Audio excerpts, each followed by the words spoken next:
cette petite vidéo pour vous expliquer la différence entre harceler quelqu'un et le dénoncer. Donc, harceler quelqu'un, c'est ne plus finir, en quelque sorte, de le dénoncer, c'est même le dénoncer faussement, sans cesse, sans preuve, sans explication. C'est par exemple lui donner des coups de fil et lui dire je vais te tuer avec des menaces, je vais te tuer, je vais venir chez toi, tu vas voir, ça va pas se passer comme ça s'appelle du harcèlement moral, c'est du harcèlement, c'est-à-dire qu'on répète une, une mauvaise action qui n'a aucun sens, qui n'est pas censée, sauf, sauf le sens de vouloir détruire le prochain, de vouloir le mépriser.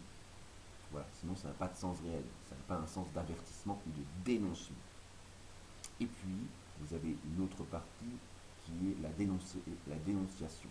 Quand un acte malsain est commis, un croyant a, dans sa défense de la vérité dictée par sa foi, la mission de dénoncer ce qui n'est pas fait en respect de sa foi et de sa croyance.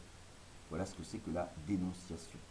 Et c'est quelque chose que vous lisez dans la Bible et qui a été fait par tous les croyants qui sont écrits dans la Bible, dont la majorité, bien évidemment, sont des prophètes, parce qu'à l'époque, il y avait énormément de prophètes, maintenant, beaucoup moins. Mais la dénonciation fait partie de l'acte de foi. Donc, bien évidemment, il y a beaucoup de soi-disant croyants qui sont corrompus et qui ne cherchent que la séduction du monde.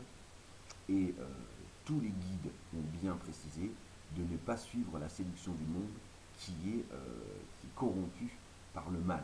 Et ça, même sans être croyant, on le voit bien. Donc voilà la différence entre la dénonciation et le harcèlement. Donc, par exemple, quand je dis sur ma page faux prophète, charlatan, etc., je dénonce. Je ne harcèle pas parce que je ne vais pas voir les gens, je ne leur téléphone pas, je ne cherche pas à nuire à leur vie privée, je dénonce ce qui est contraire à ce qu'ils prêchent ou à ce qu'ils professent.